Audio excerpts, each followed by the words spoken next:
Hello everybody, good morning and welcome to Portugal, round 12 of the FIA Motocross World Championship. This is the MXGP of Portugal and we are back in Agada. So it's been a while since we've been here. 2013 was the last time. Track's undergone a little bit of improvement since then. It's more open, more flowing, so it should be interesting to see how the guys get on today. But on our MXGP TV studio show today, we have Anthony Rodriguez, we have Max Anstey coming in, and my co-host this week is Jeff Emig, just as he was for 2/3 of the show last week. But Jeff, welcome to Portugal. Great to have you on the show last week and this week, of course, and in the booth. But here we are in Portugal. What do you make of it so far? Well, it's certainly a lot cooler outside. The temperature much more comfortable for everyone, whether it's us broadcasters or the riders. But the track looks quite a bit different. Looks like it's got a lot of just small up and down hills, a little bit of off cambers. It should be an exciting racetrack. All right, well, we'll crack on the show. Of course, we'll have plenty of time to talk about the racetrack and everything that it has to offer throughout the course of the weekend. But time to meet our first guest from HRC MX2, as he was in Italy and here. Anthony Rodriguez from Venezuela. Welcome to our studio show and welcome to Portugal. What are your initial thoughts of it so far? Well, thank you for welcoming me here. And I love the track. It's definitely different. I don't see no ruts, something I'm not used to. As you know, in America, there's a lot of them. And it's actually kind of odd because this is supposed to be my hometown since I'm Portuguese, but this is the first time ever in Portugal. Okay. But yeah, my parents from here, so I have the passport and everything, so it's kind of cool to finally come here. So how long have you been in Venezuela then? I was born in Venezuela, and I lived there until I was 13, and then I moved to Georgia, and then just started training there since. And for those of you who don't know then, maybe don't know who you are or haven't heard about you or, just hearing about you, what has your journey been? How have you ended up here riding for HRC in the MX2 category? Well, it's kind of different for sure than how things happen. But I did Supercross all on myself. And after Supercross was done, I had no money to do the American Supercross. So I was kind of on standby, just training in the gym a lot. I didn't have an outdoors bike, so I couldn't really ride outdoors. But I was just in hope that I could get a fill-in right over there, and I did see that they needed one over here. So I emailed Roger Harvey, and they had one guy before me to fill in. And so I was like, oh, man, they picked somebody else. They're not going to pick me or whatever. But I guess their contract with the other guy was also 2 races. Yeah. And after he was done, they emailed me, and I'm sure after this weekend they'll probably bring other guys. I'm assuming they're seeing what riders they can pick up for next year or something like that, but they're like on a tryout deal. So you had your first race with HRC Honda last week in Italy. It was hot, track was rough, but how was the experience? I know you had some ups and downs. Yeah, it was definitely different. I knew the track would be really rough. I knew it was humid. I knew it was hot. Everybody was going to die with me whenever my fitness went down, and that's how it went down. I was really tired. And there's a little clip of your... yeah, that was which one are you? That one, yep. Oh, you went all the way over the hill. Yeah, oh, there you go. It was a pile-up in the first lap and qualifying, so I qualified dead last. So every time I went to the gate on Sunday, I was dead last and just came around the turn last. So I always had to make a comeback. I finished 16th in both motors, so it wasn't terrible. It wasn't what I was expecting. I wanted a top 10 for sure. But considering the circumstances that I had and how after Las Vegas Supercross, I've only ridden a bike like 8 times. All I've done is a lot of gym.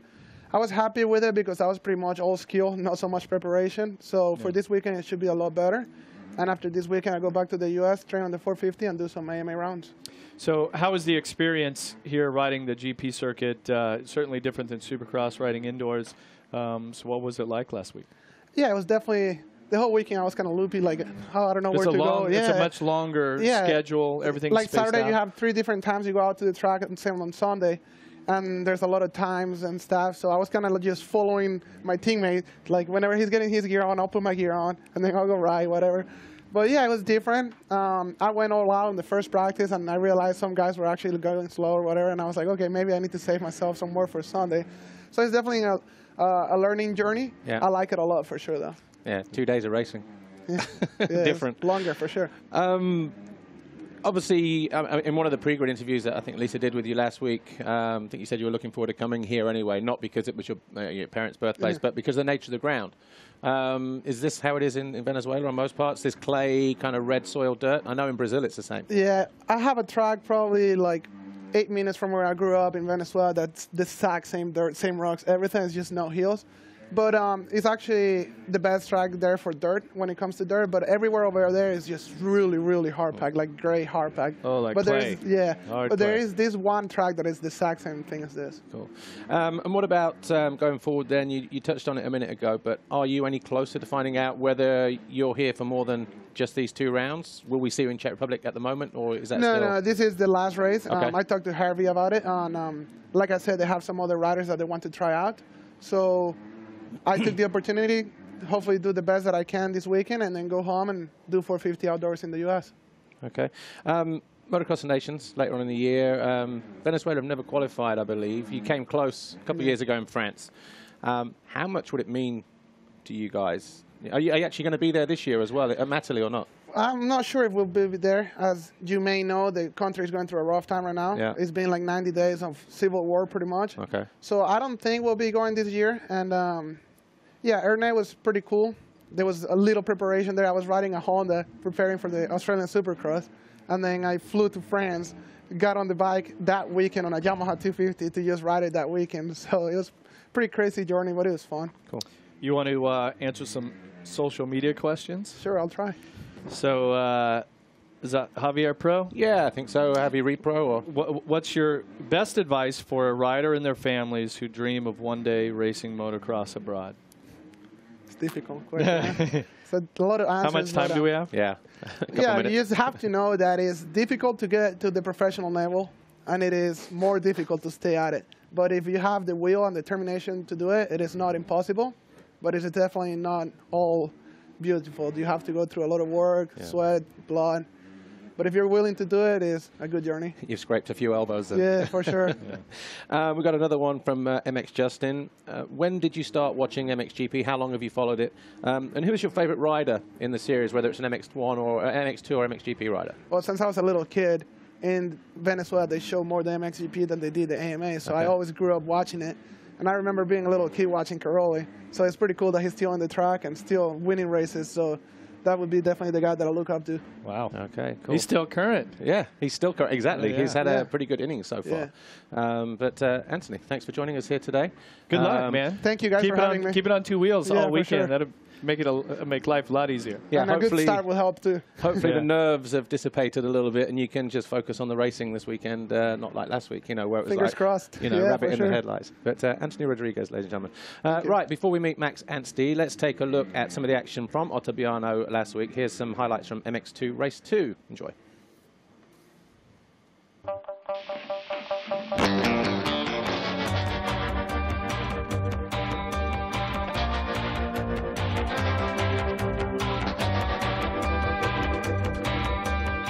MX2 Race 2. This time, Paul Jonas, number 41 on the Red Bull KTM, was in no mood for hanging around. He took the Fox hole shot for the 8th time this year. Alongside him was Thomas Covington. As number 6, Benoit Paturel, fell at turn 1. Great start for the number 98 of Bas Fassen. So too, Michele Chervelin for Team HRC on that 747 Honda. Remember, in Russia, he split his arm open, so was riding through the pain barrier. Jeremy Seewer and Thomas Covington battled over 2nd place. The Suzuki rider charged up the inside of the American, ran him wide, took over that 2nd place, but would make a mistake.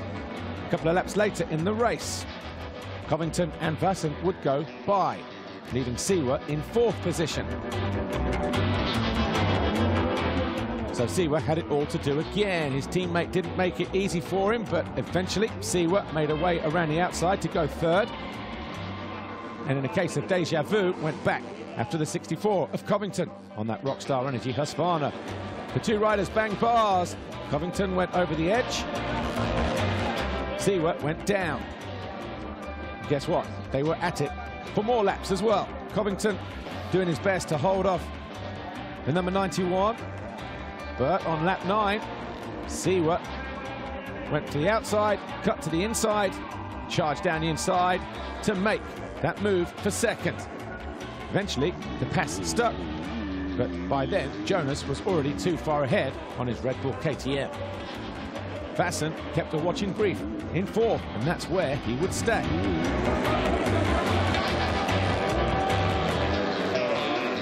We didn't see too much of him in the race, but Alvin Ostlund had a great ride On the number 161, Kamir Yamaha, with his teammate who picked himself up off the deck at turn 1, Benoit Pacharel, charged up to Lieber, found his way into 7th in the final couple of laps.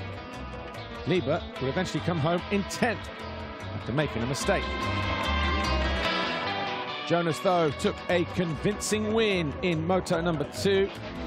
Jeremy Seewer came home 2nd, Covington 3rd, Vassen 4th, and Osland was 5th. But that win wasn't good enough to deny Jeremy Seewer from taking his 3rd Grand Prix victory of the season. Jonas came home 2nd, Covington 3rd, his first visit to the podium since he was victorious in Mexico, his first podium in the sand as well. But Jonas now has a 38-point lead at the top of the championship standings as we head to Águeda in Portugal, where he'll hope to extend his lead over Jeremy Seewer.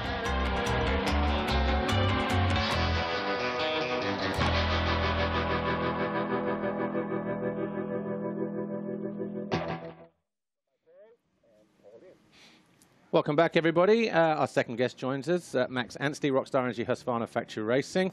Good to see you again, Max. First time on the studio show. We're just past the halfway stage, and you're hovering just outside the top 10 in your first year in MXGP. Is that kind of where you expected to be at this stage of the season? I don't know. I haven't really thought about that, to be honest. I didn't have expectations. I wasn't sure what to expect, I think, is the main point. Coming off of last year in MX2, you know, I knew it was going to be a big step, and I didn't know. Yeah, I wasn't sure. I wasn't sure how I was going to fare against these guys, and coming in the first few rounds, you know, I was a little bit starstruck with a few of the people that I was riding with. But the team, what's made the biggest difference is the team has, since before New Year, and I know I keep reiterating this, but I mean, to be competitive in this class, I have a lot of respect for every other racer that's up there, because I know the work that I've put in since before New Year. It's just been a massive step up from MX2. Like, you don't believe how great the team has been to just the small detail. As if I'm an Olympic athlete going to the Olympics, that's what I feel like every single day. I've got guys on me, and I love that, because I've always been the one to plan it all myself, but then you're always doubting, oh, have I done too much? Have I not done enough? Am I eating the right time? Am I doing this? I've got guys in this team from the suspension to the engine to every aspect of my training. Well, it is an impressive facility that they have. New facility, new purpose-built building, moved in last year, and it has everything you need, doesn't it, for you to go racing? Exactly. It's taken your professionalism, I guess, to another level. Exactly, and I knew that's what I needed to elevate my game, and in, you know, I've been on a lot of MX2 teams and been battling my way through, but to be successful at any sport. And I think that's why it's been nice, because you know, I've seen Kimi and spoke to him a little bit about, obviously his sport is extreme professionalism. That's on another level again. But you know, even Sami Hyypiä, the Liverpool captain for the footballer, talking to him about a different aspect, different sport. You know, I'm so involved in my own sport. I don't like, you know, you don't look at other things. I don't really watch football and things like that. But actually, you don't support Liverpool. Well, I do now. I know him. That's my team. Be a little bit late. He's retired. That's right. No, I know, but it's when you know someone that's been involved in something. I was never really into. I never watched anything else really, because it wasn't. You know, you're so motivated in what you've got to do. But it's interesting to know their way of training. You know, when I injured my knee. I know you end up in your own little bubble, and once you, especially I know through my career, once I met some other professional sports stars, you see the way that they operate. Right, Some so things you're are not better. just in this bubble. Exactly. And like when I injured my knee, Sammy got me straight into the football doctors in Eindhoven. I was seeing these top guys that only deal with football and with the knees. That's mainly what they deal with. And it was like, man, they're fast, they're on it, and that's the resources that we have to go and do our job. And that's why we're all, you know, it's to be expected that we get results, but yeah, that's how we roll. What do you feel like that now you're finally just getting up to speed and in the place where you belong here in the MXGP class? I do. I feel like just before I injured my knee, I was actually going really fast. I won a Dutch race and passed many of the main guys there, and I was every day. The thing is, you can't just be fast from one week to the next. It takes months and months and months of routine and work, and that actually, coming to when I injured my knee, then I had a couple of months where I was a bit off, and like before Russia was the first time that I actually felt like I had 2 proper good weeks of training, and I had a good result, and then now I've been rolling and into this, and I do think that it's not. I don't think, oh, I'm going to go and win, or I'm going to go. No. I just do my work. I work hard in the week, and it's easy on the weekend. All right. Well, look, Russia, I mean, we are running out of time, but in Russia, I've done 2 questions. That's one question to Max, and he'll just go for a week. Question. See you at the break. But, we'll see you next week, guys. But Russia, you looked like you were on course for your first podium, made a couple of mistakes, but that podium finally came last week in Ottabiano. You must have been pretty relieved with that. Yeah, exactly. It was something that I've been dreaming of for a long time, and you know what? I do expect it of myself, but it was nice to there's a lot of guys that I look up to. I did look up to in the class, and I still respect everyone. But it's nice to now establish myself in there, and that was nice. And I keep pushing on for these podiums and keep going. I mean, it was amazing standing up there with Tony at his home GP. The crowd and the atmosphere was amazing, and something that hopefully, and I said to him after, I said, I want the British crowd to be like this for me if I can go and win a British GP at one point in my career or something like that. And Matterley Basin, Motocross the Nation's coming up right now. That's what he said. He said, go and win Matterley Basin. He said, you'll be on. And I'm like, that's right. Yeah, I want the whole of England behind me for that. We have got images of that coming up in a minute. But any fans out there want to know how you can win this weekend with Polysports? Well, take a quick look at this play and win competition we've got for you this week. How would you like to get your hands on some Polysport goodies then, you guys? All you have to do is go to our Facebook page where you can play and win, thanks to Polysport Off-Road. Just guess the top 3 at this weekend's MXGP of Portugal in the MXGP class. Click the link on the Facebook page and you'll automatically be entered for the chance to win a Polysport bike lift or lift bike stand, the MXGP3, the official MXGP video game, and season access to MXGP TV. Jeff? You want to answer some social media questions? Are you on social media? I haven't noticed. Oh yeah. Oh yeah. Make sure you follow me, guys. Yeah, that's right. Actually, while we're answering those questions, just play those clips of him on the podium because there's some nice images there as well.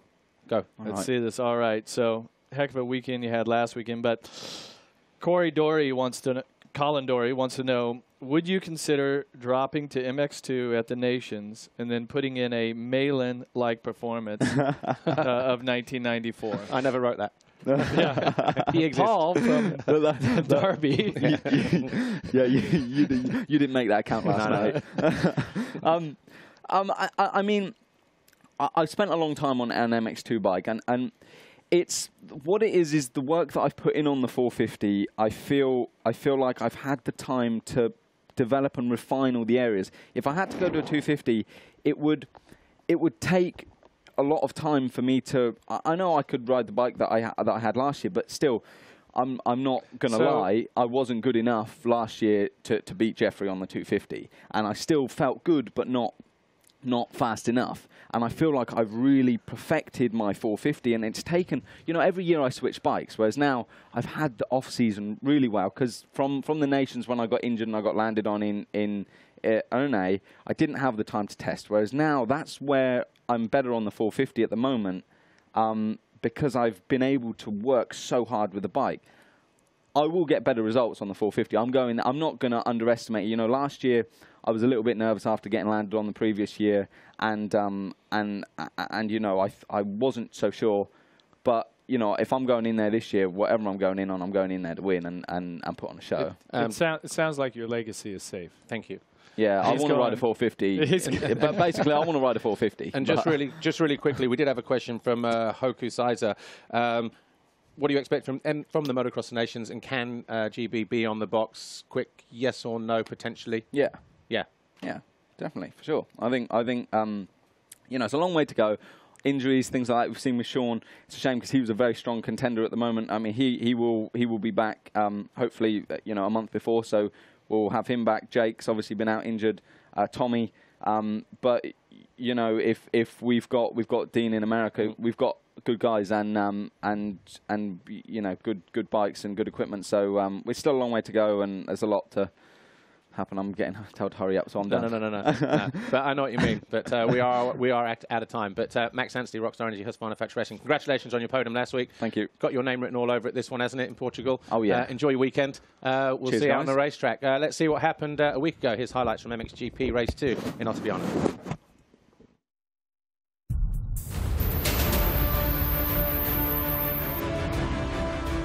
MXGP Race 2 at Ottaviano. Tony Cairoli behind the bar pad. So too Jasikonis, but he braked first, allowing Cairoli to sweep through turn 1 and grab back-to-back hole shots. That's 9 for the season for Cairoli. Herlings did well to stay up, but Boutron went down on the Marchetti Racing Team KTM.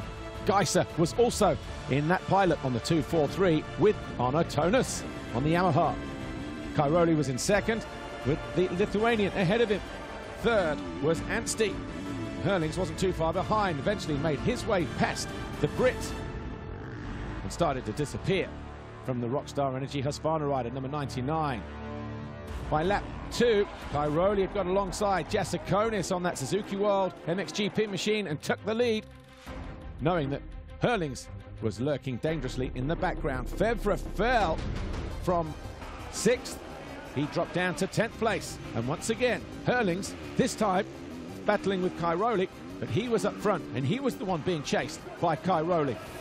The 222 muscled his teammate aside, and there was a game of brake check and cat and mouse going on between the two champs.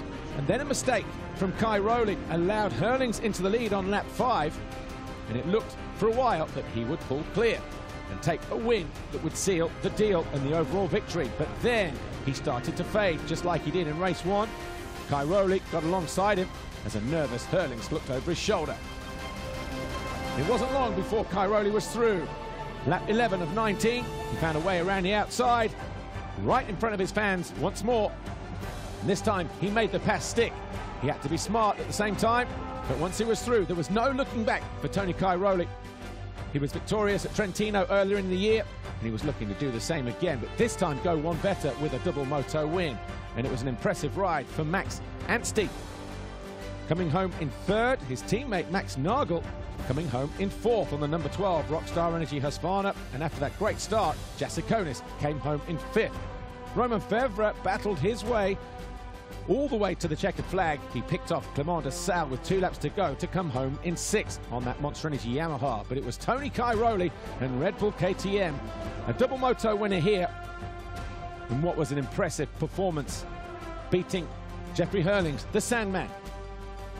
Anstey was 3rd, his first podium in MXGP.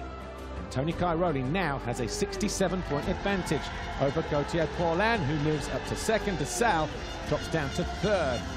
But what another historic day in the career of Tony Cairoli. 81 Grand Prix victories now for the Sicilian. Jeffrey Herlings was exhausted. He couldn't even make it onto the podium here after moto number 2.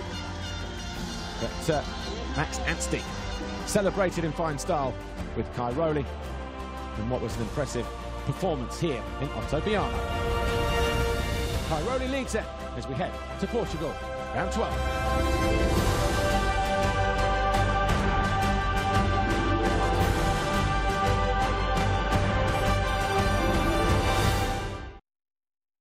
Well, that was it. That was last week in Italy. And, right, the final part of the show, Jeff and I are just going to go through some talking points, all including Grand Prix winners this year in the MXGP class. Jeff, let's first of all talk Tony Cairoli. Got off to a great start in Qatar with a double moto victory, and he's still leading the championship. It's been pretty impressive from him so far. Well, and the thing that is really going to be a problem for the rest of the riders out there, for the rest of the competition, is this isn't a first-year guy that you're wondering, you know, can he handle the pressure? You know, he doesn't have experience. He's been there, done that 8 times, and failed a few other times. A couple of times. So he has that experience. He is 31 years old. His fitness and his mindset, confidence in the bike, where he's at with the team after last week, I mean, it's obvious, like, he is the guy to beat. And I think that as we go through the rest of these races, they're going to have a hard time winning the motos. I think he has a chance to go on a big win streak. Well, he's already won a fair share, and it was impressive last weekend. But as he continues to hold the red plate, the guy that held it for 4 rounds from Argentina until Latvia was Tim Geiser. He's the defending champion, of course. But Latvia is where the wheels started to fall off his championship campaign with those crashes and injuries. Yeah, and you could tell he's just not clicking like he was. And, I mean, these last few years of his career, I mean, everything was just going the right direction. You know, you do have these seasons where you just seem to run into roadblocks and there's hurdles. And so the real question is, you know, how's he going to deal with this adversity? You know, is he back to being healthy 100%? He certainly has the speed at any time to go win a moto, but, you know, it's about putting all of the pieces of the puzzle together. And obviously, we'll see here some of those instances from Latvia. Obviously, the first image with Boutron and then the crash in the wave section. He's had a good couple of years, though, hasn't he, at the moment, winning MX2 and MXGP back-to-back. But, you know, not everybody goes through a career without having some kind of hiccup. You and I both know that. Yeah, I mean, they certainly have. I mean, even Cairoli with his 8 world titles, there are tons of other years that he didn't win. So this seems to be one of Geiser's year where he's really being challenged, especially with this massive crash here. And what about Gautier Paulin? He's now up to 2nd in the championship. I guess people thought he would struggle when he moved to Husqvarna. It's quite a small bike. He's a big guy, but he's proven them wrong at the moment, isn't he? Well, he is, and we did a 2018 launch of the Shift MX gear, and I had a chance to interview him yesterday on that. And just like earlier in the show when we had Max on, Gautier could not say enough good things about the team and what Rockstar Husqvarna, the chemistry that they have. Yeah. And I think that they are primed to, at the end of this season, both the riders, especially Gautier, end of the season to start winning and then have a good 4 or 5 year run after that. Yeah, and the thing that they both said, you know, Max earlier and Gautier last night, the professionalism, they've taken it to another level. Yeah, so that's going to be a big feather in his cap there. What about Clement de Sal? Tough couple of seasons for him as well. He switched from Suzuki to Kawasaki last year, but all of a sudden, with back-to-back Grand Prix victories in France and Russia, a dark horse for the title. He's 3rd in points at the moment, 2 or 3 behind Gautier, puts him about 70 down on Tony. We're only at round 12. Sure. I mean, there's a lot that can happen, and obviously if something happens to Tony, that 67-point lead that he has over Gautier goes away. But for de Sal, I mean, to me, I was wondering if he was ever going to win again, and then he comes back and wins, you know, a couple races this last month. So really shows his determination and where his desire's at. You know, Monster Energy, Kawasaki, they've obviously built him the right bike, and he just needs to keep pushing through. And good to see him on the top step of the podium as well. You know, after you know, okay, he won last year in Aston. It's been a while, yeah. Finally, Jeffrey Hurlings, the rookie in the class, 3 MX2 titles, back off of that title from last year. Everybody expects him to come in and do what Roman did in 15 and what Tim did last year. Yeah. It's not quite happened. It's a difficult start to the season, and he only has 1 Grand Prix victory to his name now this season in MXGP. What are your thoughts on Jeffrey and how his season's been and what you saw last week in Italy? I mean, you hit the nail on the head with Hurlings is expect. Yeah. And what his expectations, what Red Bull KTM's expectations, what the fans' expectations. Once all of those expectations get so high, those become really difficult to fulfill. And, you know, for a long time in the MX2 class, Jeffrey was really dominant. I was surprised that there were some years that he made mistakes and he didn't win the titles. Yeah. And so I was probably one of the people out there also that kind of questioned, okay, how's his transition going to be? Is he going to take it seriously enough? The interesting thing is that, you know, he's even kind of admitted, hey, I kind of took it for granted that I was in the right place. So now he's kind of starting, you know, at a bit of a deficit. But I mean, the type of determination and the hard work that this rider can put in, I mean, we've seen, I mean, he can be an absolute animal. So he just has to get, you know, for me, I think for him, I think it's just all mental. Yeah. And so once he can wrap his head around it mentally, which he's a mentally strong guy, but once again, he's one of these riders that's being faced with some adversity. So it's like, how's he going to handle it? Can he handle it? I think that he can, and certainly, you know, it would be silly to think that he doesn't have world titles, you know, in his future. Exactly, and I guess, I mean, we're going to wrap it up now, but I guess from last week, everybody saw the track and thought had Hurling's name written all over it. We're coming here at Sand. He's won here 3 times. We're going to Lommel in a few weeks' time. People expecting him to do that. The word expect again, but it never happened last week. So a little dent in the confidence there. Got outridden by Tony. Yeah, but that's the thing with champions is that they find a way to learn from that experience. They find a way, okay, what do I need to correct in my program? And then they go out and execute it. So he's got the opportunity soon. All right. Well, Jeff Emig, thanks for joining us in the studio show the last couple of weeks. Of course, we'll do the race commentary live today, catch all the qualifying action and all the races live on MXGPTV.com. All of it uninterrupted, of course. But thanks for joining us. We'll see you guys on the studio show next time in Czech Republic at Lockett in 3 weeks' time. But sit back and enjoy all the action from this weekend in Portugal. Thanks for watching. See you next time.